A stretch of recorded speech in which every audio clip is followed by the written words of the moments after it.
yang dilakukan waktu itu adalah membuat sebuah konsep pelatihan bagaimana orang tua juga bisa berdaya dan melakukan em, melakukan apa yang mereka bisa untuk membantu anaknya. Jadi tidak lagi cuma memberikannya kepada terapis atau guru, tapi orang tuanya berdaya dan mereka jadi pendorong utama untuk anaknya juga mencapai tumbuh kembang yang optimal. Jadi kita ingat lagi ibu bapak bahwa saat itu kita membuat ada 4 jari.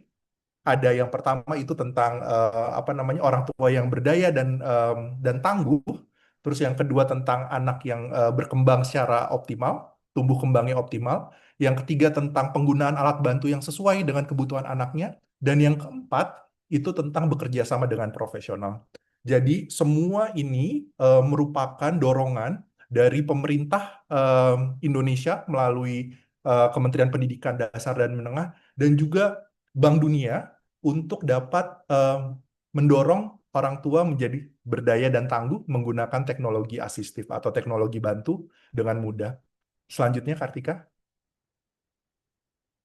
Untuk melakukan kegiatan itu, Ibu Bapak, kita sempat mengadakan pelatihan fasilitator dulu. Jadi membuat panduannya, bagaimana sih panduan untuk fasilitatornya dari guru, orang tua, juga terapis atau dari ULD, mereka bisa nanti mengajarkan ke orang tua si 4 jari ini. Jadi yang dilakukan adalah ini. Kami ke 13 kota dan provinsi mulai dari Biren sampai Badung untuk melakukan pelatihan fasilitator. Setelah itu, fasilitator yang sudah kami latih, guru, orang tua, juga terapis, mereka melakukan pelatihan ke orang tua di lokasi-lokasi mereka di 13 kota, kabupaten, dan provinsi. Di dalam pelatihan ini, Ibu Bapak, kita mendapatkan sekitar 1.000 orang tua yang ikut serta di dalam pelatihan. Jadi begitu besar, tapi Ibu Bapak mesti tahu bahwa ini adalah tahapan awal gitu, bahwa yang kita lakukan ini menguji cobakan konsep 4 jari ini untuk nantinya mudah-mudahan bisa dibawa dan menjadi lebih baik lagi. Namun setelah pelatihan ada pertanyaan besar dari teman-teman di 13 kota provinsi. Lalu apa sih kelanjutannya? Saya udah coba nih Pak bikin alat bantu dengan anak saya, tapi anak saya cepat banget bosan. Terus juga ada yang bilang, aduh Pak, saya tuh mohon maaf banget, saya mengikuti pelatihan, tapi saya itu orang tua yang bekerja, jadi saya butuh, anak saya butuh, jadi kami berdua, ibu dan bapaknya atau em, orang tua yang yang mempunyai anak dengan kebutuhan khusus, itu sibuk gitu bekerja, terus gimana Pak cara melakukan kegiatan ini, tapi saya sendiri masih tidak punya waktu buat anak saya gitu. Jadi setelah 3 pertanyaan besar ini, akhirnya kita membuat hari ini webinar yang kita sedang lakukan ini. Jadi Ibu Bapak, mudah-mudahan pertanyaan-pertanyaan itu bisa terjawab dengan kegiatan hari ini. Yang pertama itu akan ada em, Ibu Siti Jessica yang akan membawakan tentang menjadi orang tua yang berdaya, membangun penerimaan, keyakinan, kepercayaan diri, dan perjalanan pengasuhan itu. Jari satu, Ibu Siti Jessica nanti akan mengulas tentang si jari satunya lagi, bagaimana sih menjadi orang tua yang tangguh dan berdaya. Nah, Ibu Bapak nanti bisa mengingat-ingat kembali tentang hal itu. Terus yang kedua, akan ada Pak Yovan yang akan melakukan memberikan tentang strategi pengasuhan. Jadi tentang konsistensi, rutinitas, pengulangan itu adalah hal yang sangat kunci. Walaupun ibu bapak sudah melakukan banyak hal, tapi kalau tidak konsisten, tidak punya rutinitas yang baik dan tidak diulang, hasilnya nanti akan tidak optimal gitu ya. Jadi ini akan ada Pak Yovan yang melakukannya. Terus ada Ibu Sinta Barasa nanti juga akan memberikan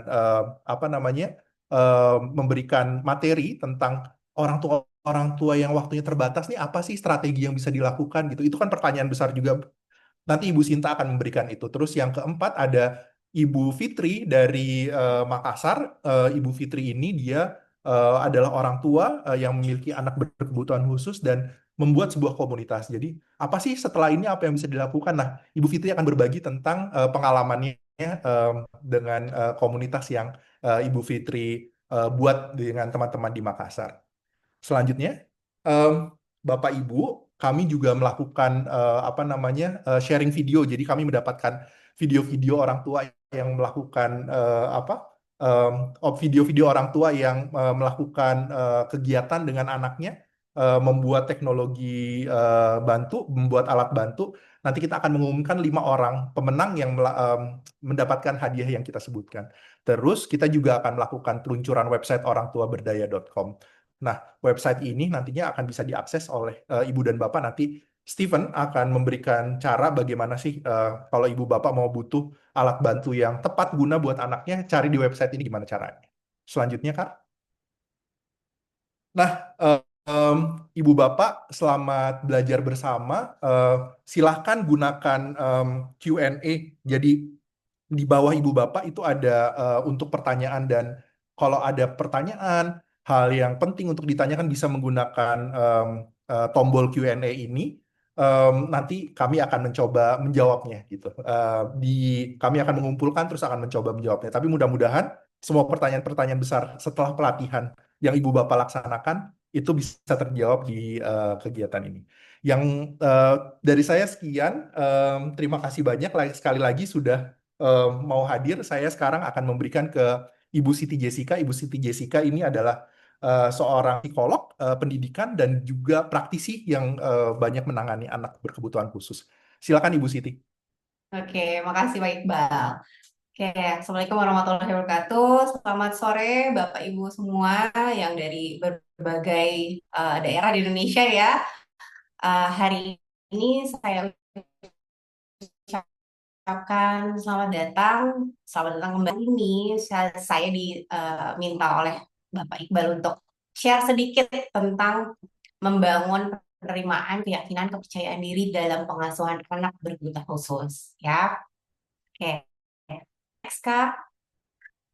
Nah, apa sih menjadi orang tua berdaya itu harus bagaimana? Yang eh, pertama sekali adalah menerima keadaan saat ini. Ya, termasuk menerima keadaan diri sendiri, termasuk juga menerima bahwa akan ada pola asuh yang unik untuk setiap anak. Kalau misalnya kita punya anak lagi selain anak yang betul khusus, ya. Nah, penerimaan ini sebenarnya adalah dasar yang dapat membangun kekuatan dan kepercayaan diri kita sebagai orang tua di dalam perjalanannya menjadi orang tua. Ya, yang seperti kita tahu perjalanan orang tua kan nggak mudah dan nggak singkat ya. Ya, ini kunci untuk menuju pemberdayaan. Yang pertama adalah penerimaan. Kita sadar dulu perasaan kita seperti apa. Kita udah sampai di mana tuh ya? Jadi yang pertama itu kita udah sampai di mana? Dan menerima bahwa anak kita memang berbeda dengan yang lainnya. Tidak hanya anak kita, semua anak pasti punya perbedaan masing-masing. Dan semua anak pasti punya kelebihan dan kekuatan dirinya masing-masing. Termasuk kelemahannya juga. Tapi jangan terfokus sama kelemahannya aja, tapi kekuatannya ya. Hal ini bisa menumbuhkan resiliensi kita, kemampuan kita untuk bangkit lagi ya dan pantang menyerah. Kemudian kita punya yang namanya support system, lingkungan sekitar yang mendukung kita. Ya, itu bisa dari mana aja. Ya, dari lingkungan keluarga, pertemanan, tetangga bahkan, atau sesama orang tua yang juga memiliki anak berkebutuhan khusus. Support system ini bisa meningkatkan kepercayaan diri kita sebagai orang tua dan juga mendapat dukungan dan bantuan. Terus kita juga punya yang namanya keyakinan diri.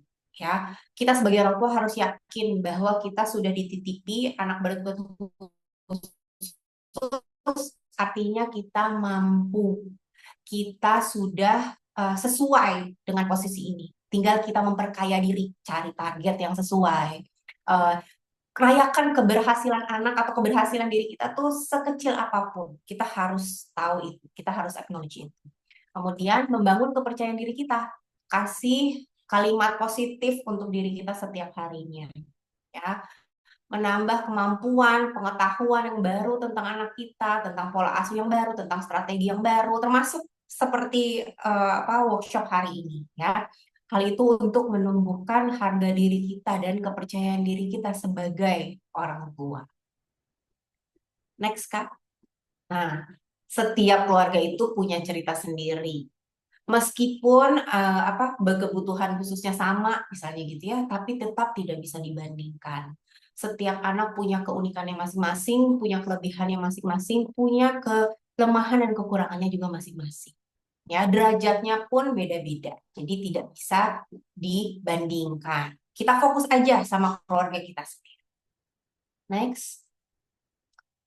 Nah, caranya untuk menjadi berdaya itu seperti apa? Yang pertama kita menerima dulu. Hal yang bisa kita lakukan untuk menerima itu adalah nomor satu, afirmasi rutin setiap hari. Ya, kita bisa bangun hari ini, ucapkan syukur, misalnya gitu ya.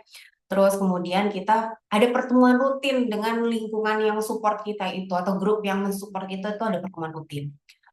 Kita berlatih self care. Self care itu nggak cuman ke salon ya, Bapak Ibu, tapi juga menjaga kesehatan, tidur cukup ya, membatasi asupan sosial media misalnya. Itu termasuk juga self care ya.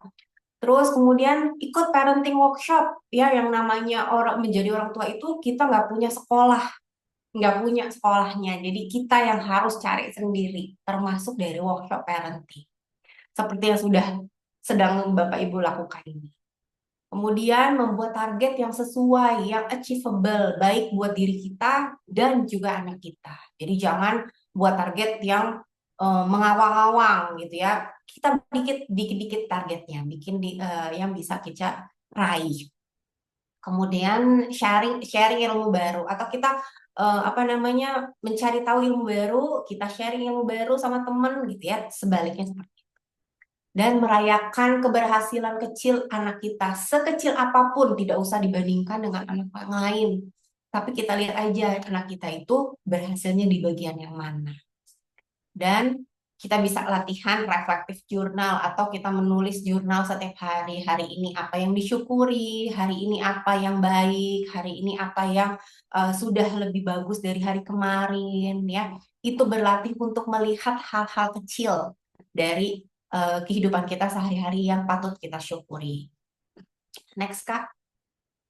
Nah, ini ada beberapa sumber daya yang membantu kita untuk meyakinkan keyakinan diri kita sebagai orang tua bahwa kita nih udah sesuai jadi orang tua anak kita.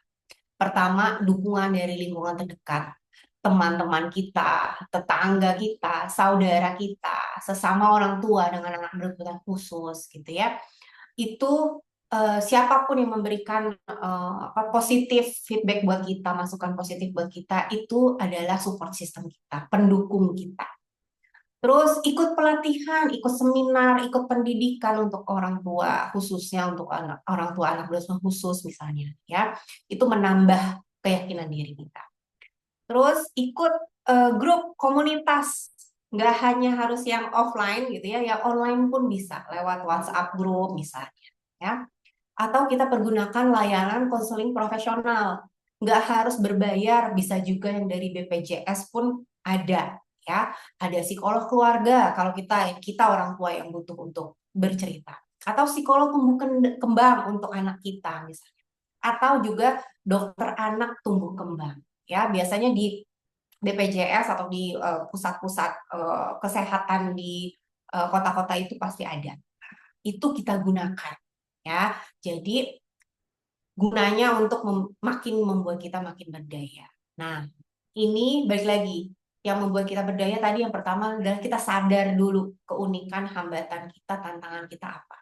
Kedua, kita menerima anak kita apa adanya, ya, tidak menyalahkan diri kita atau orang lain atas keadaan ini, karena ini memang di luar kontrol diri kita, ya. Kita harus menerima itu yang pertama. Jadi tidak ada yang perlu disalahkan.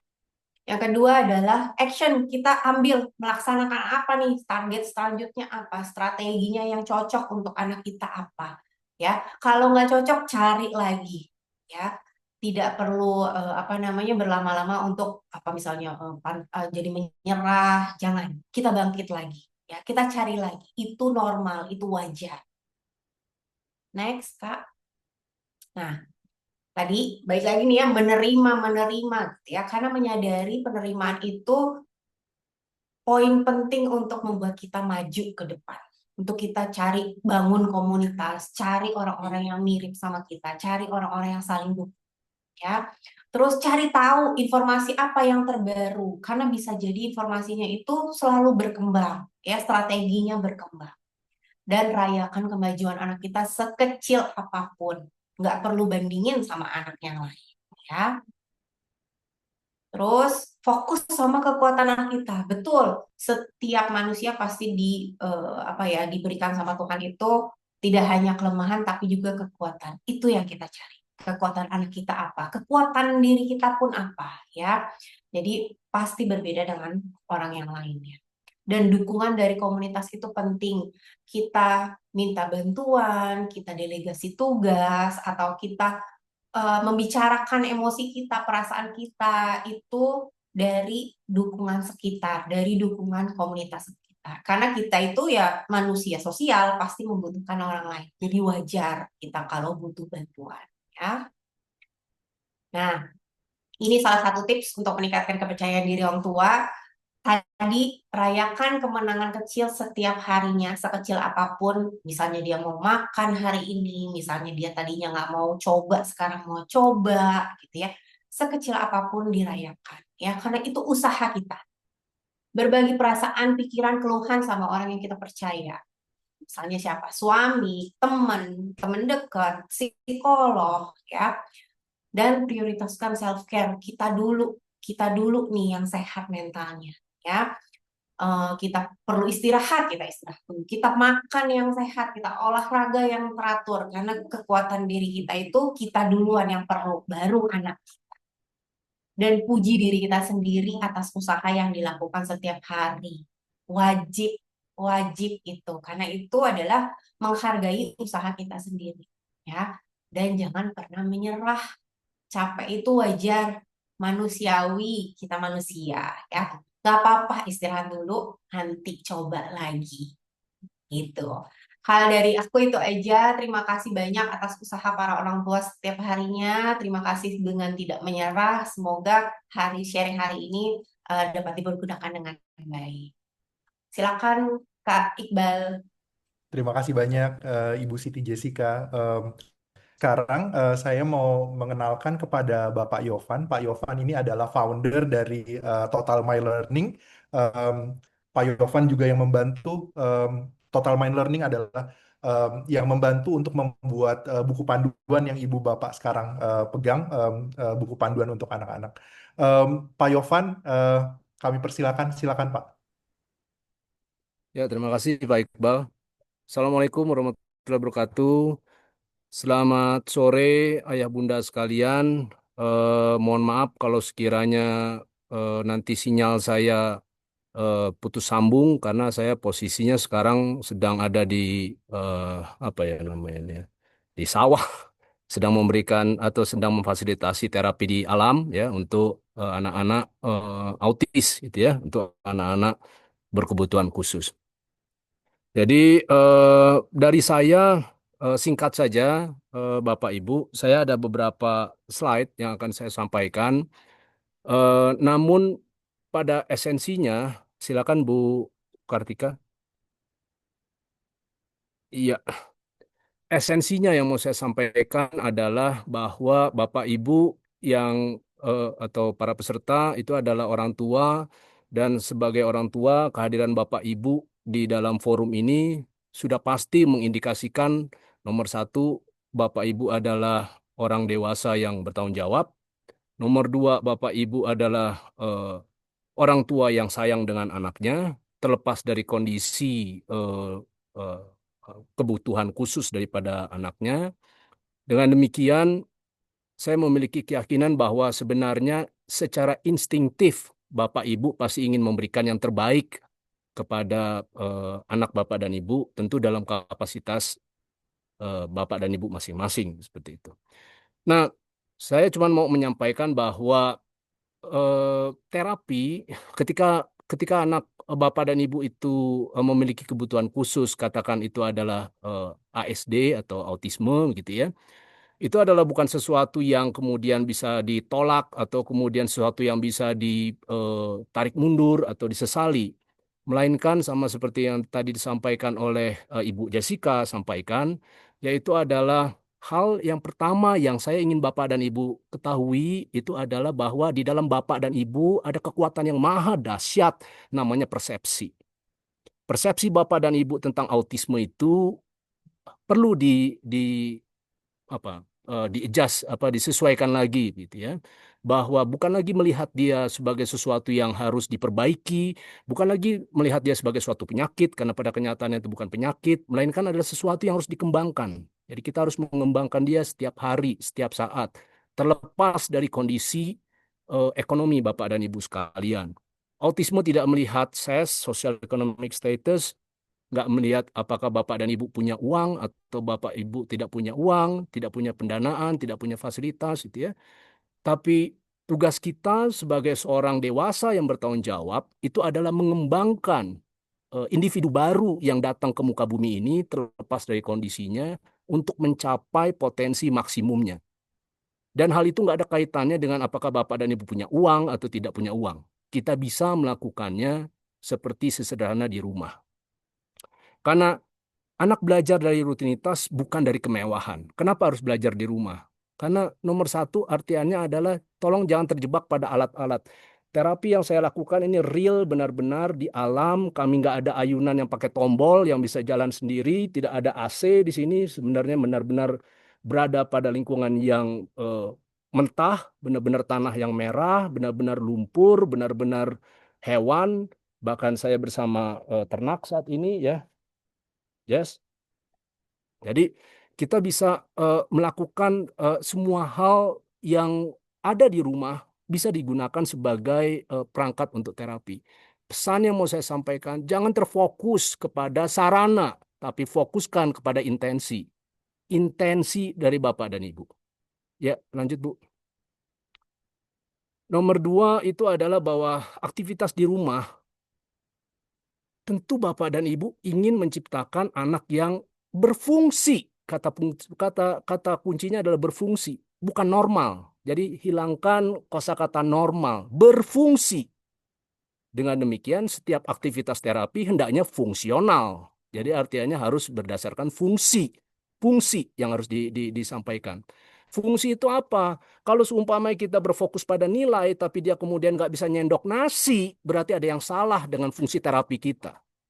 Fungsi terapi kita bukan dengan memberikan dia nilai, karena bukan nilai esensinya, melainkan bagaimana dia bisa berfungsi sebagai individu yang bisa atau yang memiliki potensi untuk berkembang selanjutnya. Jadi aktivitas seperti menyendok nasi itu bisa merupakan pengembangan motorik halus, menyiram tanaman itu adalah bisa mengembangkan motorik kasarnya, memasukkan baju ke mesin cuci atau menyapu, mengepel, mengelap meja, itu adalah regulasi sensorik yang sebenarnya bisa dilakukan sehari-hari di rumah. Anak autis itu belajar kalau sekiranya apa yang dilakukan itu bermanfaat, berfungsi secara langsung. Dan yang terakhir, alih-alih membawa ke lingkungan yang dia tidak kenal, jauh lebih nyaman kalau seumpamanya kita membawa dia ke tempat yang dia kenal sehari-hari, tempat tidurnya, kamar mandi, apalagi ruang tamu. Jadi rumah adalah ruang aman emosional buat si anak. Rumah bukan sekedar tempat tinggal, tapi disitulah tempat kita bisa memberikan terapi yang terbaik. Udah, saya di slide yang sebelumnya saya memberikan banyak sekali paper tentang bahwa yang jauh lebih efektif itu adalah terapi yang dilakukan oleh orang tua yang berdaya. Orang tua yang berdaya. Selanjutnya, Bu. Dan orang tua yang berdaya, orang tua yang berilmu, namun apalah gunanya kalau seumpamanya tidak ada konsistensi. Konsistensi itu adalah kunci terapi yang paling menentukan. Kita bisa punya teori, kita bisa punya metode, skill, atau apapun itu, tapi kalau kita tidak melakukannya secara konsisten, maka tidak akan ada perubahan. Karena aturan di dalam permainan yang disebut hidup, tidak ada perubahan yang sifatnya dadakan. Semua terjadi dalam tahapan. Itulah sebabnya mengapa sedikit tapi sering jauh lebih besar dampaknya dibandingkan banyak tapi hanya sesekali. Nah, itu yang saya sampaikan. Sedikit tapi sering itu jauh lebih besar dampaknya dibandingkan banyak tapi kemudian hanya sekali. Konsistensi menciptakan jejak yang kuat sehingga kemudian membentuk yang disebut sebagai memori. Dan yang terakhir itu adalah konsistensi bukan soal waktu tapi niat. Tolong dibedakan antara intensi dengan aksi. Niat kita itu jauh lebih menentukan. Kalau sekiranya Bapak dan Ibu, orang bilang kalau ada kemauan maka akan ada caranya. Saya yakin ketika Ibu kemudian ingin melakukan terapi kepada anak Ibu dan terasa kayak saat ini terasa sangat sulit sekali. Saya ingin bagaimana cara Bapak dan Ibu mengalahkannya adalah lihatlah ketika dia di dewasa nanti, ketika dia sudah berhasil untuk menjadi manusia yang bisa memenuhi seluruh potensinya. Lihatlah senyum di mata Bapak dan Ibu. Tuliskanlah surat kepada anak Bapak dan Ibu 5-10 tahun ke depan. Bahwa apa yang Mama lakukan, apa yang Papa lakukan saat ini, itu adalah untuk kamu dan kamu adalah juaranya dalam perjalanan transformasi ini. Selanjutnya, Bu. Jadi, oh ini, orang tua bisa dengan sumber daya yang ada. Mari kita melakukan terapi ala kadarnya, dengan alat-alat seadanya. Nggak perlu membeli karpet apa tekstur karpet apa namanya karpet apa? Karpet tekstur yang harganya sampai 250.000 kalau kita punya batu atau kita punya pasir, kita punya tanah, kita punya rumput, kita bisa gunakan itu. Kita bisa memanfaatkan apa yang ada. Anak Anda bukan butuh alat, tapi hasil. Dan mohon sekali lagi, sekiranya Bapak dan Ibu memiliki kemampuan pendanaan, jangan melihat tempat, jangan melihat hasil, jangan melihat tempat, jangan melihat fasilitas, tapi lihat hasilnya. Itu yang jauh lebih esensi. Silakan, Bu. Sumber daya di rumah itu adalah alat terapi yang sebenarnya. Ada ember, pakai ember. Ada sendok, piring, pakai untuk melatih kemandirian. Ada cermin, ada sapu, ada lap, ada sayur. Kita bisa pakai. Minta anak bapak dan ibu untuk terlibat di dalam menyiapkan makanan. Karena dia terbiasa mempersiapkan sayur untuk konsumsi keluarga, maka dia terbiasa terpapar dengan sayur, maka kemudian ketakutan, kecemasan dia terhadap sayur menjadi sirna. Sebaliknya semakin kita mengikuti, penolakan adalah hal yang biasa, tapi ketika kemudian kita fasilitasi, semakin lama semakin besar penolakan dia terhadap sayur. Akibatnya 1-2 bulan ke depan dia kemudian mendapatkan dirinya nggak suka makan sayur. Itu jadi problem lagi ke depannya. Lanjutnya, Bu. Eh, Orang tua, lingkungan sekitar itu adalah ruang terapi terbuka. Seperti yang Bapak dan Ibu bisa lihat saat ini adalah ruang terapi terbuka, ya, di mana anak-anak bisa bersentuhan dengan lingkungan yang panoramik, tidak ada sekat, nggak ada batas dinding kanan kiri atas bawah, melainkan semuanya yang mereka bisa lihat adalah berbagai tumbuhan yang beraneka warna, berbagai permukaan yang bertekstur. Lakukan ini di rumah, karena saya yakin kalau saya bisa melakukannya ini untuk anak orang, maka Anda bisa melakukannya untuk anak Anda sendiri. Penutup dari saya, Bapak dan Ibu, yang luar biasa, yang sangat-sangat mendambakan keberhasilan anaknya ke depan, yaitu adalah terapi, itu adalah terapi yang hidup. Dan pendidikan itu adalah pendidikan yang menghidupkan. Dia memang autis, tapi dia adalah manusia, dan semua manusia pasti punya potensi. Dia memang autis, tapi dia tetap manusia, dan semua manusia punya potensi. Adalah sangat selfish, sangat egois kita jika kita tidak mengembangkan potensinya hanya karena dia autis. Jadi bukan terapi yang mahal yang bisa mengubah, tapi cinta kita yang konsisten. Setiap hari kita melakukannya. Dengan membayangkan bukan pada capeknya, tapi kita membayangkan 5-10 tahun ke depan ketika dia sudah berkembang menjadi seorang individu yang berfungsi. Dan yang kedua, berhentilah overthinking, apa kata orang, apa kata tetangga, apa kata lingkungan, dan lakukanlah hal yang sederhana. Bapak Ibu sudah punya buku panduan, Bapak Ibu sudah memiliki website, orang tua berdaya, lalu kemudian ada grup WhatsApp. Kita tinggal di lingkungan yang saat ini itu adalah penuh dengan informasi. Jadi untuk mendapatkan informasi itu bukan suatu yang mahal. Yang mahal adalah motivasi dan konsistensi. Demikian dari saya, Bapak Ibu. Doa saya yang terbaik untuk Bapak dan Ibu. Semoga anak Bapak dan Ibu bisa menjadi seorang yang memiliki kontribusi aktif dan positif bagi hidup dan kehidupan, dan jalani semua yang kita harus lakukan dengan cinta. Karena cinta itu yang kemudian akan bisa menjamin bahwa Ibu melakukannya dengan konsisten. Terima kasih, sukses selalu buat kita semua. Silakan Pak Iqbal. Terima kasih banyak Pak Yovan untuk apa namanya pemaparannya. Ibu Bapak, kita sekarang akan bertemu dengan Ibu Sinta Barasa. Ibu Sinta Barasa adalah founder dari Indonesia Mengajar ABK. Ibu Sinta juga seorang praktisi yang sudah lama bergelut di bidang anak berkebutuhan khusus. Ibu Sinta juga membantu sangat banyak dari buku panduan yang Ibu Bapak sekarang pegang. Em, kepada Ibu Sinta, silakan Bu. Terima kasih Bapak Iqbal. Selamat siang semuanya. Eh, saya tadi mendengar Bu Siti sama Pak Jovan, jadi kepikiran ini saya ngerangkum, jadi ngerangkum apa yang beliau-beliau sudah tampilkan. Jadi peran orang tua dalam pengasuhan anak ABK itu nggak perlu saya yang kasih tahu bahwa itu penting. Nggak perlu Bu Siti Jessica yang kasih tahu kalau itu penting. Atau nggak perlu Pak Yovan kasih tahu bahwa itu penting. Orang tua pasti tahu itu penting. Nah, saya mau kasih tahu satu hal. Di dunia ini ada yang melakukan penelitian-penelitian. Kemudian mereka menentukan beberapa hal apa yang menjadi tuntunan kita di 10 atau 20 tahun ke depan. Salah satunya itu adalah Forum Ekonomi Dunia. Nah, Forum Ekonomi Dunia ini mengatakan abad 21 itu membutuhkan, yaitu sekarang ya, abad 21 itu dimulai dari 2020.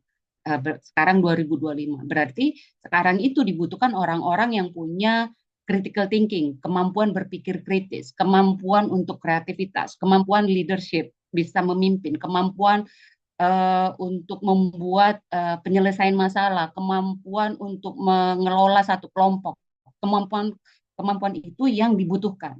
Nah, kemampuan itu kan yang harusnya kita miliki sebagai orang tua.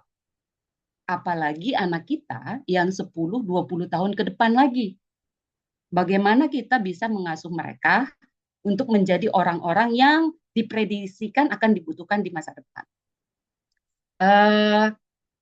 Di dalam forum itu ditemukan bahwa setelah mereka melakukan penelitian, salah satu teknik mereka taruh itu paling atas, tekniknya adalah bermain. Jadi kalau Bapak dan Ibu nanti mulai lihat ya, boleh Google gitu ya, Forum Ekonomi Dunia, mereka akan taruh tier paling atas itu adalah bermain. Bahwa dengan bermain, semua karakteristik yang dibutuhkan tadi, leadership, pemimpin, mengelola orang, manajemen waktu, problem solving, menyelesaikan masalah, berpikir kritis, itu ada semua di bermain.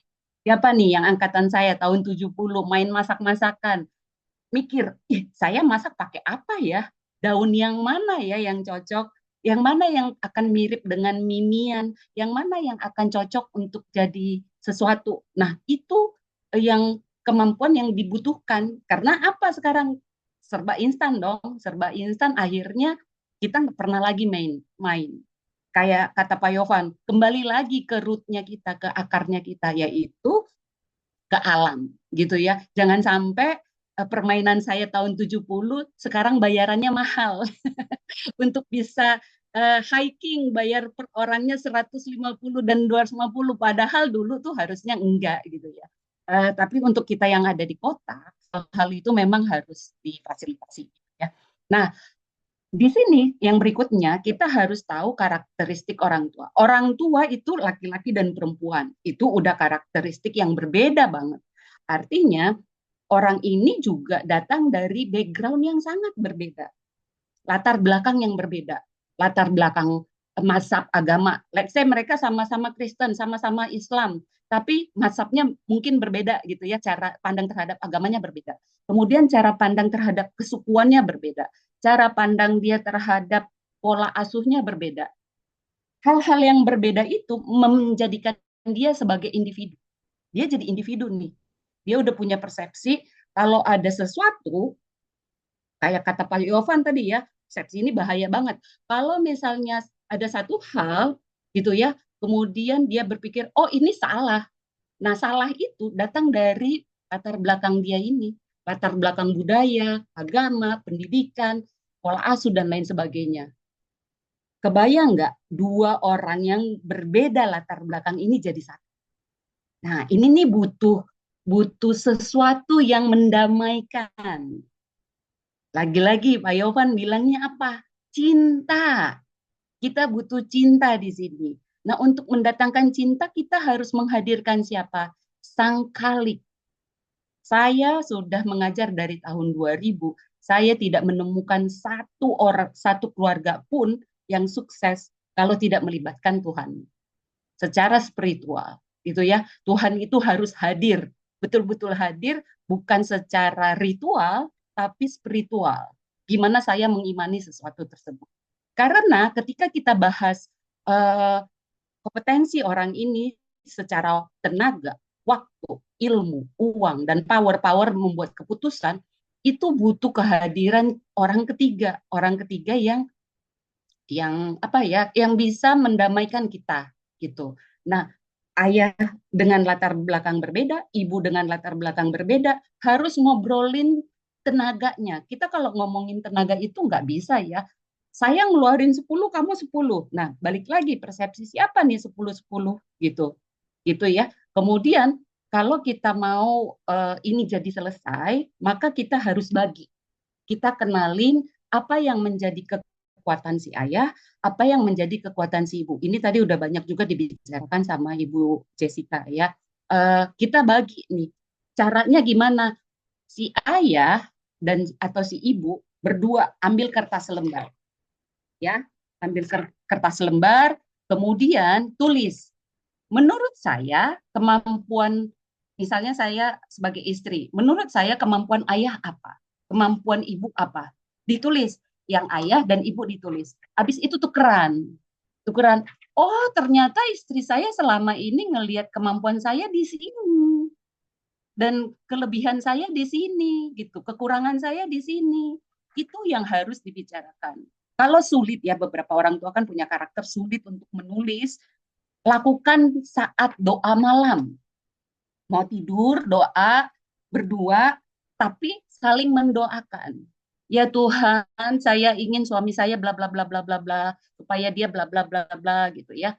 Si suami juga melakukan hal yang sama. Jadi tahu, oh dia pengennya saya kayak gini. Gitu. Jadi kalau misalnya bisa ditulis, itu juga oke. Kalau mau lewat berdoa, itu juga oke gitu ya. Jadi kita kan nggak mungkin bilang komunikasi ya, belajar komunikasi itu gampang. Komunikasi itu buat semua orang bisa jadi beda-beda. Nah, caranya bisa ditulis, bisa lewat doa, itu akan membuat lebih mudah gitu. Jadi saya kenal pasangan saya itu sebenarnya kayak gimana. Nah, itu as a character, sebagai karakternya. Gimana kalau misalnya kita lihat opportunity, kesempatan yang dia miliki. Misal si ibu yang bekerja atau si ayah yang bekerja, bahwa dia punya kesempatan terhadap printer mungkin, terhadap apa lagi, terhadap printer komputer mungkin. Dia hanya bisa dapetin akses tersebut ketika dia ada di lingkungan tersebut, di rumah, di kantornya. Nah, begitu di rumah, sama. Masing-masing si ayah dan si ibu melakukan inventarisasi terhadap apa yang di lingkungannya dia. Misalnya ada sendok, ada garpu, ada meja, ada lain-lain, itu diinventarisasi. Kemudian inventarisasi yang eksternal. Oh, di dekat rumah saya ada ustadz, ada tukang jahit, ada tukang gorengan, ada guru ngaji, ada penjual tempe gitu ya. Itu kita inventarisasi. Itu yang bisa jadi modal kita. Jadi kalau misalnya lingkungannya sudah perkotaan sekalipun maupun yang di desa itu sama-sama melakukan inventarisasi. Ini yang jadi opportunity kita nanti, jadi kesempatan kita. Nah, yang menjadi ancaman di kita sebagai orang tua itu rata-rata adalah finansial. Lagi-lagi ya kata Pak Yovan, finansial itu tidak menjadi sesuatu yang mutlak. Saya juga akan sepakat 1000% ke Pak Yovan bahwa finansial itu tidak mempengaruhi tingkat keberhasilan anak Bapak dan Ibu. Jadi finansial bisa jadi ancaman kalau tidak dikomunikasikan atau dikelola dengan baik. Kemudian kalau misalnya lingkungan yang tidak menerima, kerabat yang tidak bisa bekerja sama, ini ancaman.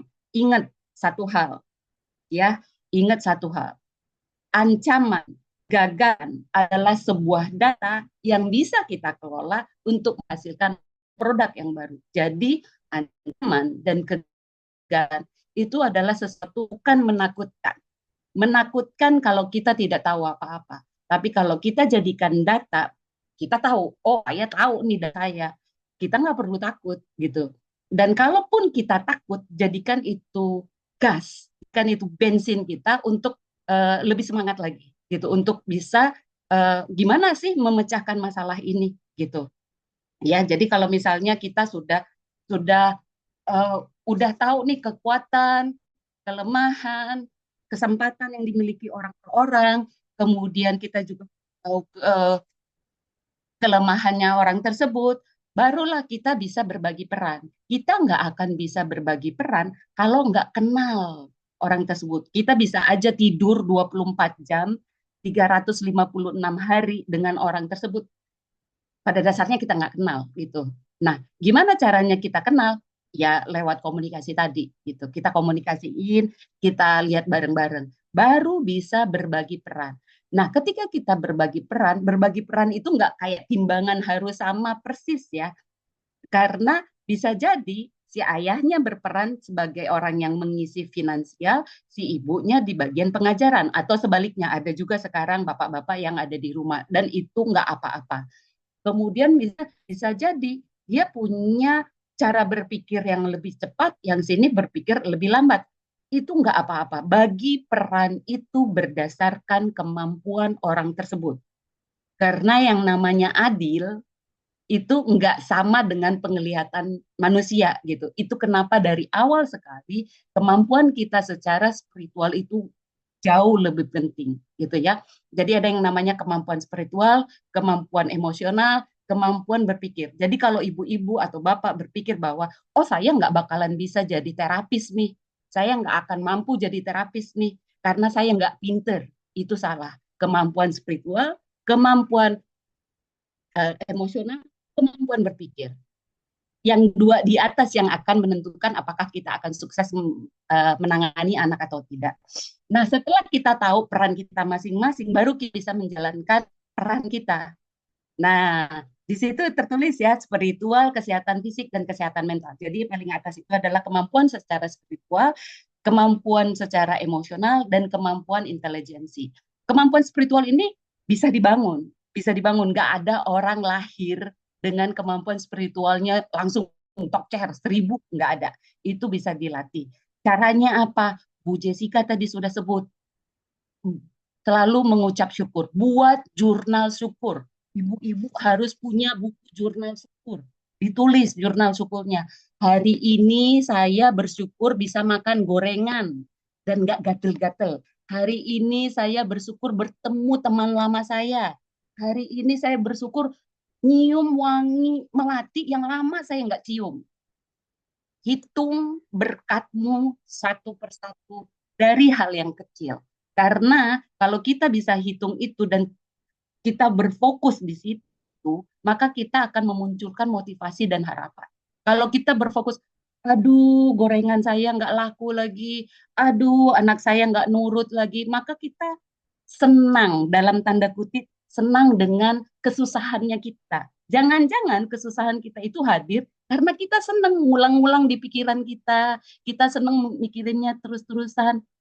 Dia hadir, kesusahan itu hadir karena kita yang senang dan berpikir ulang-ulang. Kalau seorang praktisi mengatakan mengatakan begitu atau saya ngomong kayak begitu, mungkin ibu-ibu akan bilang, enggak kok Bu Sinta, saya nggak seneng kok gitu. Nah, kalau nggak seneng, berarti latihan bikin jurnal syukur. Boleh juga bikin box syukur, tapi yang ngisi orang lain. Misalnya suami ngisi untuk istri, istri ngisi sama suami. Lagi nggak seneng hati, lagi bete, buka tuh satu kayak pil, kayak suplemen dibuka. Oh, istri kamu itu sangat pintar masak eh, apa rendang. Saya suka rendang kamu. Oh, istriku, kamu itu adalah pelabuhan hatiku gitu misalnya ya. Suaminya juga sama. Kalau kalau itu kita bikin dan itu menjadi suplemen kita bisa jadi nggak perlu suplemen yang lain ya. Kita cukup dari suplemen tersebut. Kemudian yang kedua kita harus nemuin kesenangan, kesenangan untuk melakukan apa yang menjadi peran kita sekarang. Kita jangan sampai masih ada di titik Sinta di tahun saya sebelum nikah. Sinta di tahun saya sebelum punya anak. Sinta di tahun saya masih mengejar karir. Sinta yang itu. Kalau pikiran saya, visi hidup saya masih ada di sana, maka kesenangan saya berkeluarga, memiliki anak itu nggak akan muncul. Akhirnya motivasi saya pun tidak ada di situ. Maka saya sebagai pribadi harus menemukan kesenangan saya setelah saya berkeluarga, setelah saya punya anak, setelah saya menjadi ayah atau menjadi ibu. Apa yang menjadi motivasi saya? Tulis motivasi Anda itu di kertas kecil, taruh di dompet, atau taruh di handphone, atau taruh di mana. Motivasi saya sebagai seorang ayah atau seorang ibu adalah bisa menghabiskan waktu dengan mereka, kemudian saya bisa membuat mereka tertawa setiap hari, bla bla bla bla. Setiap kali ibu-ibu down atau ayah down, baca kembali. Karena perjalanan menjadi orang tua itu sama kayak hiking. Kita hiking naik gunung, kadang-kadang ketemu ladang rumput yang hijau cantik sekali. Kadang ketemu padang pasir yang gersang dan panas sekali. Kadang naik, kadang turun. Kadang ada yang curam, kadang ada yang landai. Itu saya mengasosiasikan kita berperan sebagai orang tua. Jadi nggak gampang. Nah, karena nggak gampang, kita harus nemuin kesenangannya di situ. Setelah itu, kalau kita sudah punya kemampuan spiritual yang tinggi, kemampuan emosional yang tinggi, maka secara hormonal ya, hormonalnya kita ini akan ngebantu. Kalau kesehatan fisik kita oke, ya, ada dopamin yang bikin kita pengen berprestasi, ada serotonin yang akan membantu kita untuk uh, mencintai, dan ada empat ini ya, ada empat uh, hormon di situ. Nah, itu harus kita kita penuhi dari kesehatan fisik, olahraga dan lain sebagainya. Kalau itu terpenuhi, maka bisa kita berpikir, berkreasi, memiliki problem solving di situ. Oke, next. Nah, kalau kita sudah punya peran-perannya, udah kenalin satu sama lain, ngobrol lagi berdua, buat peta perjalanan terhadap keluarga ini, peta perjalanan terhadap anak ini. Pertama, tentukan visi misi. Tadi kan visi misi saya sebagai single ladies gitu ya, sebagai orang yang tidak punya keluarga, tidak punya anak, itu sudah dihapuskan. Sekarang visi misinya sebagai keluarga, sebagai ibu, sebagai ayah. Apa sih visi misi saya? Kemudian ini anak mau dibawa kemana? Keluarga ini dibawa kemana? Apa aja yang harus dilewatin? Harus punya itu. 3 bulan ke depan, 6 bulan ke depan, 1 tahun ke depan, 3 tahun ke depan. Itu harus punya itu. Kalau nggak punya itu, kayak si ayah mau ngajarin anak ini untuk A, si ibu ngajarin anak ini untuk A, yang satu dari Cibinong, yang satu dari Lampung, nggak nyambung jadinya. Yang satu kejauhan, yang satu ke depan. Jadi harus ada roadmap atau peta perjalanan yang disepakati bersama, gitu. Kalau sudah disepakati bersama visi misinya, baru kemudian bikin jadwal. Karena jadwal saya hari ini yang menentukan 5 tahun ke depan. Bukan sebaliknya, bukan 5 tahun ke depan, lihat nanti deh, enggak kayak gitu. Hari ini, apapun yang saya lakukan hari ini yang akan menentukan masa depan. Jadi saya bikinin jadwal. Nah, ketika kita bikin jadwal, kenali diri lagi nih, kenalin diri. Oh, saya itu baterainya penuh kalau pagi-pagi. Oh, saya itu baterainya penuh kalau malam hari. Oh, saya itu baterainya penuh kalau sambil dengerin musik. Kalau suasananya sepi gitu. Nah, peran orang itu harus ada di situ. Harus ada di mana ketika baterainya penuh. Nggak bisa kita bilang, kamu nanti ngajar jam 9 malam ya, karena saya udah capek ngerjain. Misalnya yang salah satu parentnya yang tinggal di rumah, terus kasih ke yang bekerja gitu. Padahal baterai dia itu penuh sebenarnya di pagi hari, di subuh-subuh misalnya. Nah, itu kan harus harus diketahui lagi nih, dikenali lagi. Saya itu fully charge-nya kapan. Kemudian harus juga tahu bahwa eh, ketika saya mendapatkan jadwal ini udah dibagi, saya mau pakai fix jadwal yang fix itu berarti dari pagi sampai malam, atau saya tipe yang blocking, yang dibikin satu satu jam misalnya. Saya bisa kerja jam 1 sampai jam eh, 5 misalnya. Saya akan fokus di situ. Saya nggak akan bisa lagi di luar kesempatan yang lain. Nah, itu juga harus diperhatikan. Setelah mengenali saya full chatnya di mana, mau pakai blocking atau mau pakai fix, itu juga harus dikenali lagi. Karena bikin jadwal itu bukan sekedar Senin sampai Minggu, kemudian pagi sampai malam. Enggak. Karena tipe-tipe orang itu juga beda-beda cara belajarnya. Setelah semuanya terpenuhi, maka kita sudah punya namanya peta perjalanan untuk anak kita, gitu ya. Berikutnya, nah setelah itu kita baru buatkan jadwal diskusi.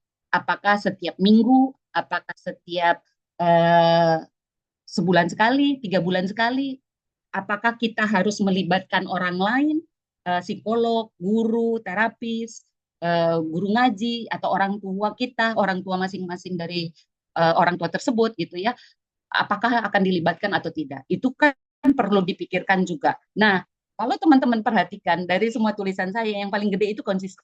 Ya, tadi juga Pak Jovan sudah bilang konsisten itu paling berat. Tapi kalau kita melakukan dari awal yang saya kasih tahu, konsisten itu akan mudah.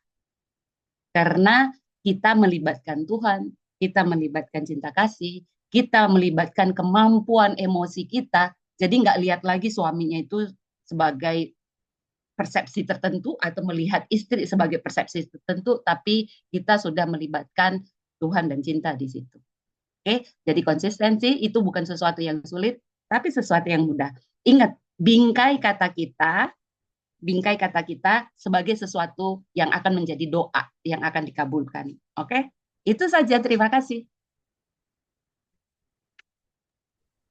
Terima kasih banyak Ibu Sinta untuk apa namanya materinya. Em, Ibu Bapak sekalian, sekarang kita akan bertemu dengan Ibu Fitri. Ibu Fitri adalah salah satu fasilitator yang di Makassar. Ibu Fitri juga em, founder dari Yayasan SSDI di Makassar. Jadi Ibu Fitri orang tua yang memiliki anak berkebutuhan khusus dan juga melakukan kegiatan dengan komunitasnya. Jadi pertanyaan-pertanyaan waktu itu, oh gimana ya caranya atau bagaimana ya mencari komunitas atau apa? Em, Mungkin Ibu Fitri akan bisa menjawabnya. Ibu Fitri, kami persilakan. Terima kasih.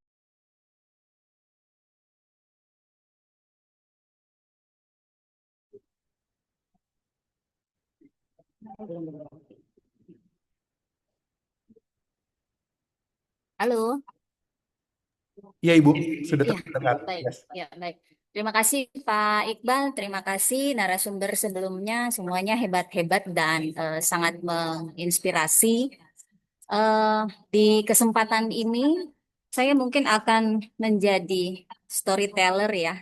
Storyteller karena sebenarnya saya adalah orang tua dengan anak berkebutuhan khusus yang terlahir sebagai individu dengan sindrom Down, kelebihan kromosom di kromosom 21, dan itu paling banyak kasus yang terjadi ya yang disebut dengan Down syndrome.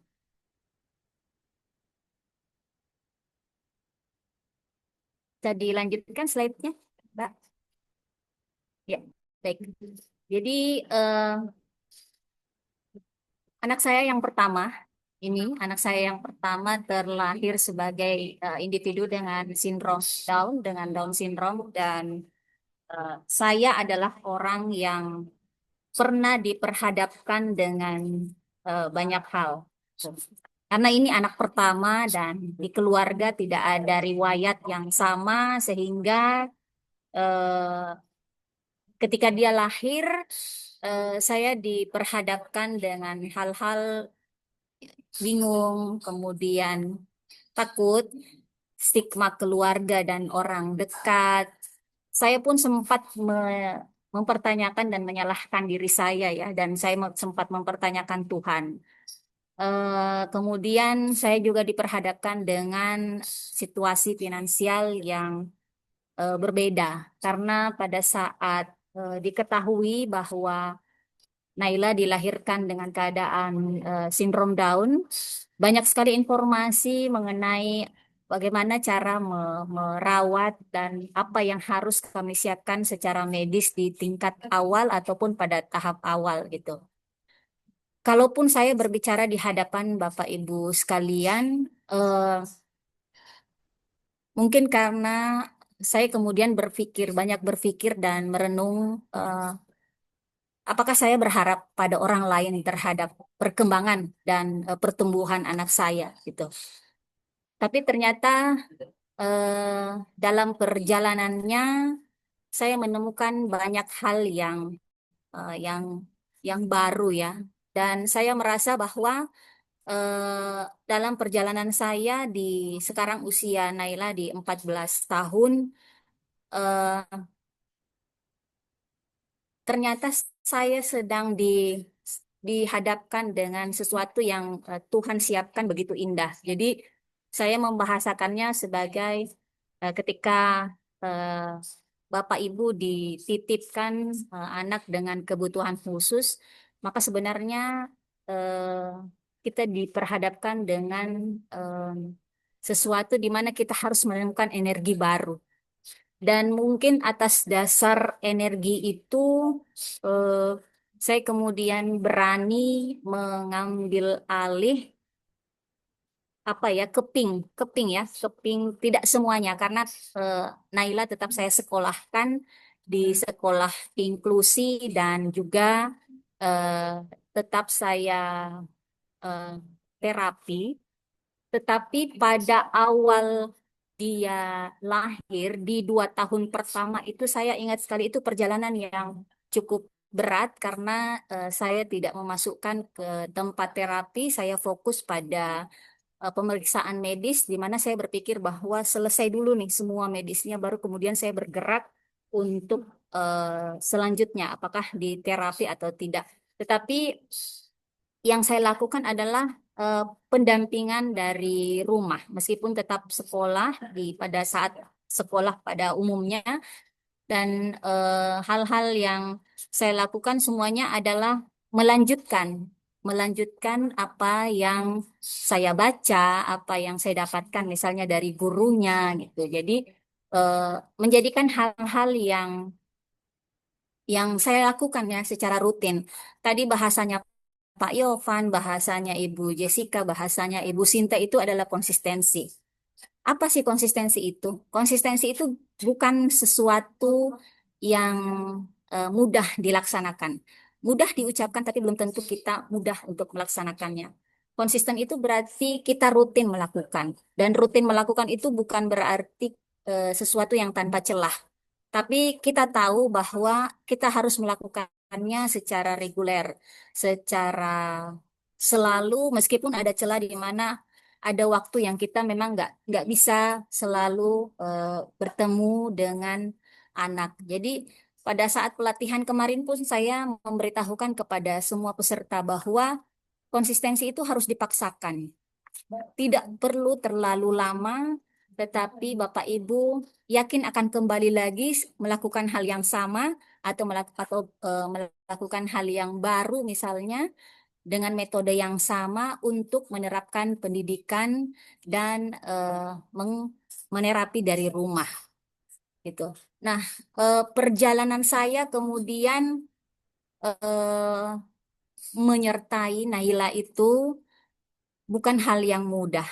Jadi semuanya apa ya? Saya kadang-kadang ditanya sama orang, Ibu gimana sih menjaga kewarasan setiap hari sampai bisa eh, menyeimbangkan.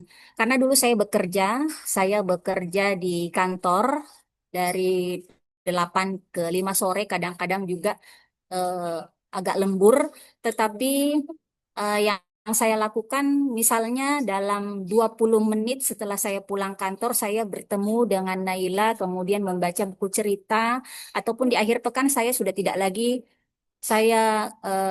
konsisten untuk tidak lagi mengambil job di luar kantor, tetapi menemani anak-anak dan mengusahakan apa yang kami dapatkan dalam sebulan itu yang kami cukupkan. Gitu. Jadi bagi saya di rumah itu adalah tempat di mana anak-anak Naila dan adiknya itu bisa berekspresi, dan akhir pekan itu adalah waktu di mana sepanjang akhir pekan itu saya mungkin akan banyak menemani Naila dan adiknya untuk berkegiatan. Ya, bisa lanjut.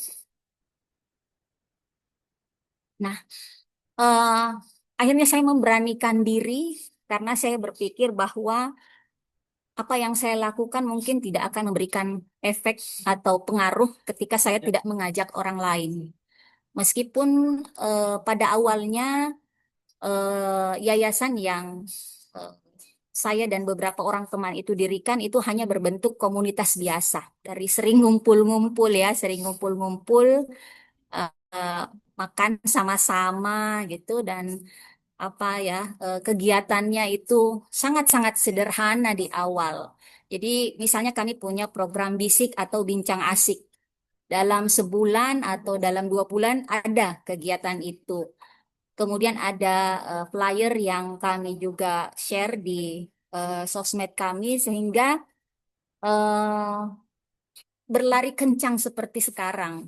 Jadi segala sesuatunya bagi saya tidak ada yang besar ya yang saya lakukan di awal. Semuanya mulai dari hal-hal yang kecil dan hal-hal yang sederhana gitu. Jadi tapi memang konsistensinya ketika saya menghadapi teman-teman di SDM di yayasan itu memang banyak sekali tantangan dan kendala karena kami datang dari berbagai latar belakang.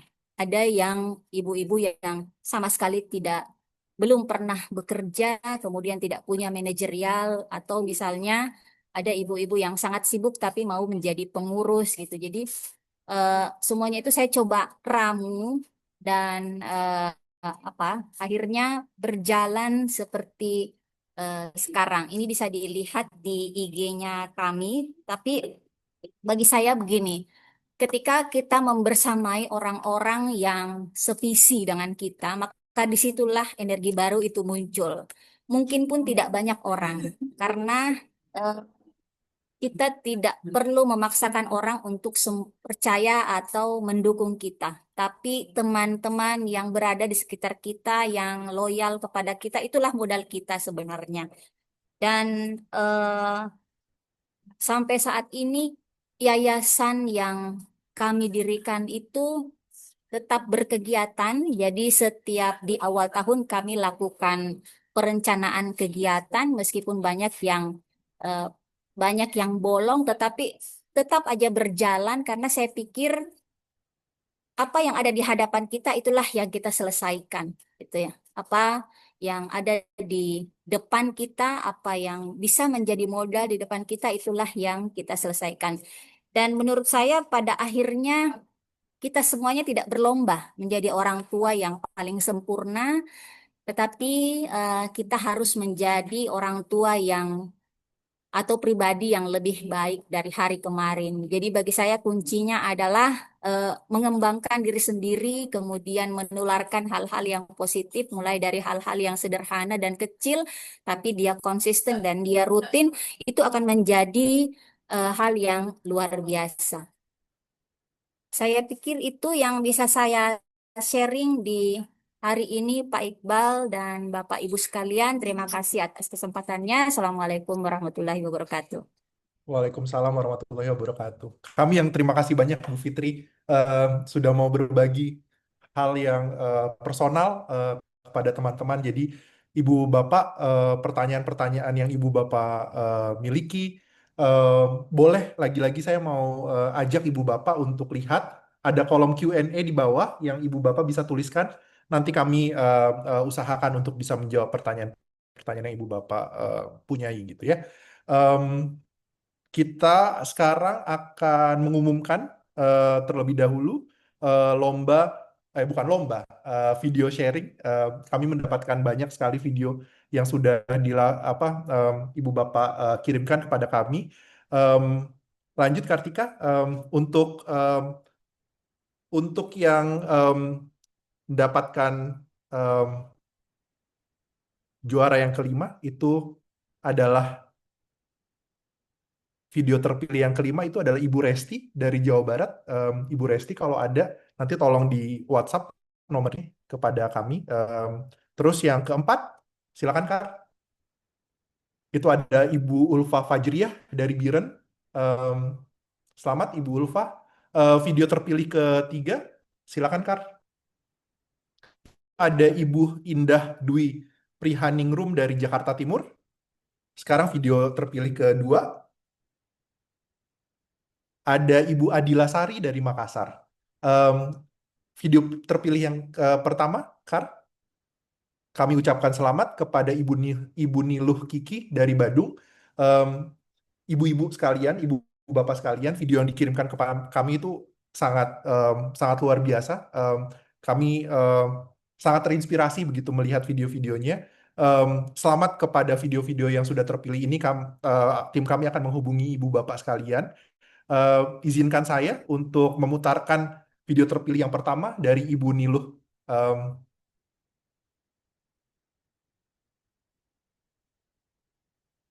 oh, maaf, saya lupa share sound.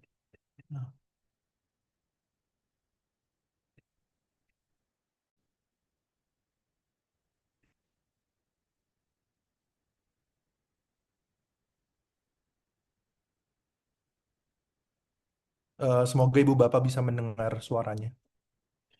Hai Moms, kenalin, aku Nia, orang tua dari anak ASD dan speech delay bernama Devan.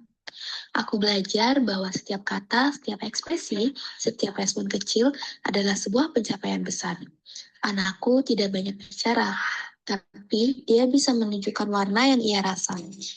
Hari itu, aku mencari cara sederhana agar anakku bisa mengenali emosinya, tanpa harus memaksanya bicara. Aku pun mulai membuat alat bantu dari barang-barang yang ada di rumah. Aku siapkan stik es krim, lalu pewarnai satu persatu. Merah untuk marah, biru untuk sedih, kuning untuk senang, ungu untuk takut. Lalu aku tata semuanya. Tidak ada suara bising, hanya warna dan gambar yang berbicara padanya. Awalnya dia hanya melihat, memegang, meletakkan. Tapi pelan-pelan tangannya mulai memilih warna. Setiap hari aku coba berikan kalimat-kalimat sederhana yang menggambarkan perasaannya. Aku ingin dia mulai mengenali apa yang ia rasakan lewat kata dan warna. Misalnya, adik senang makan es krim. Stik mana yang adik ambil? Kemudian ia mengambil stik kuning. Ya, itu warna senang. Kuning, hebat nak, kataku. Lalu aku lanjutkan dengan kalimat lainnya. Adik marah kalau mainannya hilang. Nah, ia langsung mengambil stik merah. Betul sayang, itu warna merah. Begitulah kami belajar. Satu kalimat, satu warna, satu perasaan. Tidak ada paksaan, hanya sambungan rasa yang pelan-pelan tumbuh.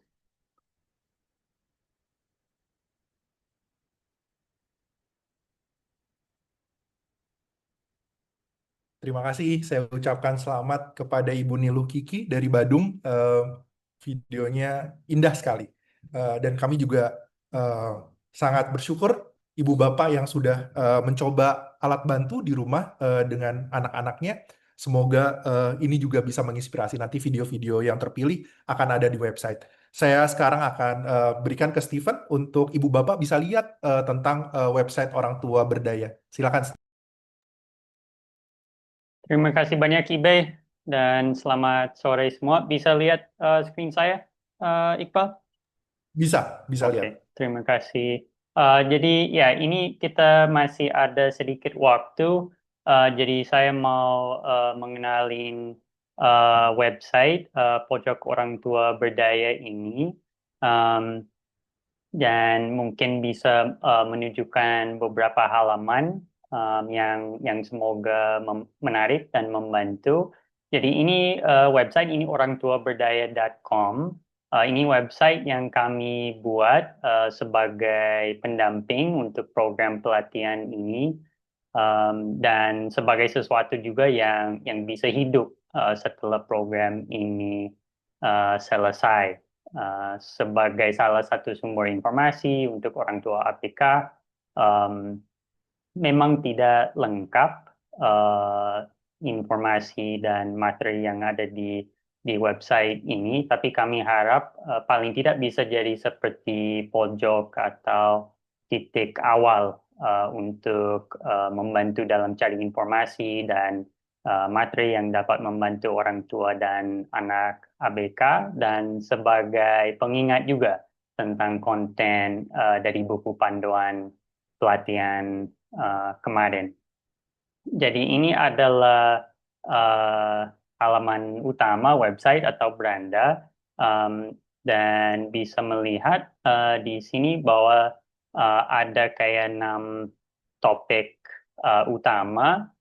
Kalau si 4 pertama ini memang berhubungan dengan 4 jari dari si buku panduan pelatihan. Jadi orang tua yang berdaya, perkembangan anak, alat bantu yang tepat guna, dan kolaborasi dengan profesional. Jadi misalnya kalau klik salah satu topik ini, maaf kalau ini nanti jadi lambat sedikit, tapi ini akan langsung ke topik itu dari buku panduan dan ada ini kayak versi singkat. Jadi ada sedikit informasi berdasarkan topik itu.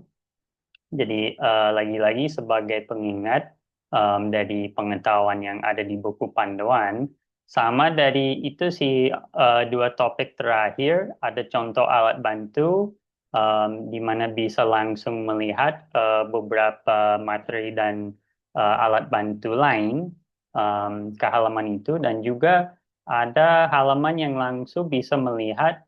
Coba kita lihat. Tolong Iqbal bilang kalau saya terlalu cepat untuk klik nanti. Ini halaman misalnya untuk melihat cara untuk melakukan screening awal. Ini juga ada di dalam buku panduan. Ini versi yang juga kami ambil dari buku Kia Posyandu. Tapi kami juga mau ingin ada juga di website. Sama kalau kita balik lagi, selain si 6 topik ini, tentu saja bisa coba navigasi website lewat ini menu di atas. Dan kalau misalnya dari handphone, coba semoga ini bisa. Handphone nanti kelihatan seperti ini. Semoga cukup mirip seperti yang ada di layar sekarang. Jadi nanti ada topik seperti ini dan untuk menu yang atas itu ada 3 garis itu. Jadi nanti klik kalau di 3 garis ini nanti akan muncul pilihan-pilihan menu atas yang tadi. Jadi bisa akses pakai komputer, laptop atau juga dari handphone.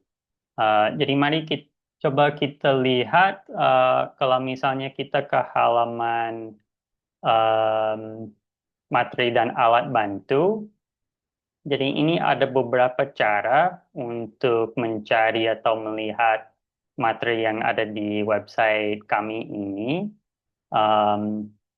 Ini juga ada beberapa konten atau materi yang dibuat oleh tim kami. Ada di sini juga Cynthia yang membantu tim kami dalam proyek ini. Jadi ada konten ini juga. Saya akan tunjukin itu sebentar lagi. Tapi coba dulu kita melihat daftar untuk semua materi yang kami masukin di website ini sampai sekarang. Jadi di halaman ini, salah satu yang semoga bisa membantu sedikit adalah bahwa ini ada dua cara yang Ibu Bapak bisa mencoba untuk mencari topik atau misalnya keterampilan lebih spesifik untuk materi yang ada di sini. Jadi misalnya mungkin mau mencari materi tentang motorik halus, bisa coba klik di sini. Nanti itu ngefilter khusus untuk, jadi nanti ini yang muncul itu materi yang memang lebih berfokus ke motorik halus. Terus kalau kita klik kognisi, nanti akan muncul yang berbeda, yang lebih berfokus dengan kognisi misalnya. Sama kalau kita ke kiri dan kita mencoba melihat kalau bahasa, nanti kita bisa melihat ini ada buku tentang asesmen bahasa, ada juga worksheet, ada beberapa tipe kartu tunjuk. Jadi mungkin kalau coba memakai ini si tags ini untuk ngefilter, itu bisa membantu dalam melihat materi yang ada di sini. Dan kalau saya balik untuk melihat, coba kita melihat salah satu dari tim kami, contoh aktivitas ini.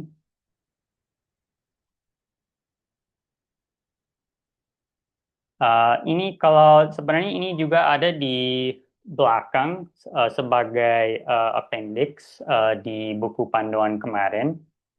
Jadi ada juga dua tabel di mana ada banyak contoh aktivitas yang dapat dilakukan di luar atau di dalam rumah. Dan kami mencoba untuk juga masukin di website ini. Jadi misalnya kalau klik di aktivitas di luar, ya. Jadi ini ada semua aktivitas yang ada di tabel di buku panduan, tapi juga dengan foto, ada juga seperti di tabel ada detail tentang manfaat apa, kalau misalnya berdasarkan sensorik, motorik, dan yang lain.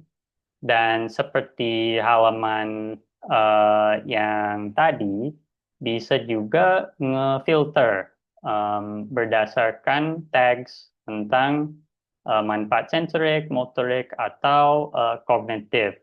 Jadi misalnya kita cari tentang manfaat sensorik, misalnya penciuman.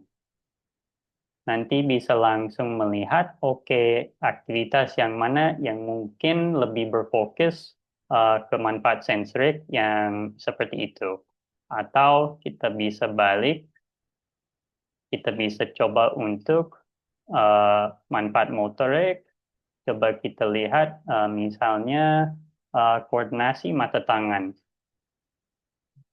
Di ini juga nanti akan muncul hanya yang lebih berfokus ke koordinasi mata tangan kalau untuk manfaat motorik. Jadi itu ada beberapa cara untuk mencari detail yang lebih spesifik untuk materi yang ada di website kami ini. Sama ada satu halaman yang belum ada, mohon maaf, ada satu halaman yang masih dalam proses. Itu halaman nanti akan ada halaman dengan informasi bantuan tentang bantuan dan komunitas di masing-masing lokasi pelatihan ini. Jadi kami sedang coba untuk kumpulin ya bantuan dan mungkin komunitas seperti komunitasnya Bu Fitri yang kita tahu dari program ini. Kami akan coba ada satu halaman juga dengan informasi juga berdasarkan masing-masing lokasi pelatihan ini dan mungkin juga beberapa lokasi lain di Indonesia. Selain website, kami juga sudah buat Linktree. Belum selengkap website, nanti kami akan coba untuk tambah konten di sini juga, tapi ada beberapa konten sudah di Linktree juga. Bisa akses lewat website atau Linktree juga bisa diakses lewat IG, Instagram Orang Tua Berdaya, atau itu sebenarnya Ortu Berdaya. Nanti kami akan share detail juga dan bisa dapat dari sini ada link di website ke Instagram Ortu Berdaya. Dan kalau misalnya ada pertanyaan untuk tim kami, bisa pakai juga DM di Instagram. Jadi silakan bisa DM ke kami nanti kalau ada pertanyaan dan kami akan mencoba untuk menjawab. Sama saya juga mau mention bahwa ya pasti selain website kami ya karena memang tidak lengkap, bisa juga cari informasi di website lain dan di sosial media atau situs seperti YouTube atau Instagram, dari TikTok, seperti Ibu dan Bapak sudah tahu, sudah pasti tahu. Tapi saya mau mention itu kami juga harap bahwa dari konten di buku panduan, semoga itu membantu juga untuk kasih ide mungkin misalnya tentang kata kunci yang mungkin Ibu Bapak bisa pakai dalam pencarian misalnya, kalau misalnya ke YouTube. Berarti mungkin udah bisa tahu lebih banyak misalnya kata kunci atau topik atau keterampilan yang mungkin bisa membantu dalam cari alat bantu, cari ide, cari informasi. Jadi misalnya melatih motorik halus anak dan bahkan ada yang lebih spesifik per tahun per spesifik usia anak. Jadi semoga itu juga bisa membantu nanti kalau mencoba untuk mencari ide lewat situs dan sosmed yang lain. Mungkin itu dari saya, Iqbal, dan untuk Ibu Bapak semua, terima kasih banyak. Ibu Bapak semua, terima kasih banyak sudah hadir hari ini. Saya juga mengucapkan terima kasih yang sebesar-besarnya untuk Ibu Shinta Barasa, untuk Bapak Yovan, untuk Steve, untuk Ibu Siti Jessica juga yang sudah memberikan banyak sekali masukan, dan Ibu Fitri terutama yang berbagi. Semoga pertanyaan-pertanyaan, kegelisahan Ibu Bapak setelah mengikuti pelatihan bisa terjawab, walaupun tidak semuanya, tapi bisa ada sedikit terjawab bagaimana sih kalau anak saya bosan dengan alat bantu yang saya bikin di rumah. Ibu Bapak bisa ke orangtuaberdaya.com, bisa ke YouTube, bisa ke Linktree. Bagaimana sih kalau saya tidak punya waktu, nanti Ibu Bapak juga bisa ingat apa yang Bu Sinta sebutkan tadi, bahwa berbagi peran antara orang tua, berkomitmen, dan juga melakukan pengulangan. Jadi ini semua nanti kami akan bagikan materinya ke fasilitator. Fasilitator akan mengirimkan ke Ibu dan Bapak lewat WhatsApp grup. ini tentu saja bukan akhir dari apa namanya pelatihan bagi orang tua berdaya. Kami berharap ke depannya nanti masih banyak kegiatan yang kita masih bisa bertemu, berbagi, saling menguatkan. Ini adalah selebrasi, Bu. Jadi Ibu Bapak, kita sekarang merayakan bahwa fasilitator-fasilitator sudah melaksanakan tugasnya, Ibu dan Bapak mendapatkan pelatihan. Semoga ke depannya apa yang Ibu Bapak dapatkan juga bisa diberikan ke apa namanya orang tua lain gitu. Em, Sekian dari kami, Ibu Bapak. Terima kasih banyak untuk kehadirannya hari ini. Kami ucapkan wassalamualaikum warahmatullahi wabarakatuh. Salam sejahtera, sehat-sehat selalu. Salam untuk keluarga dan anak-anak di rumah. Ibu Bapak sekalian sangat hebat. Terima kasih. Sampai ketemu lagi.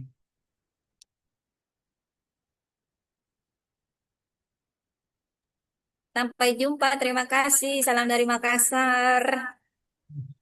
Terima kasih Bu Fitri, terima kasih Bu Sinta. Terima kasih semua. Terima kasih.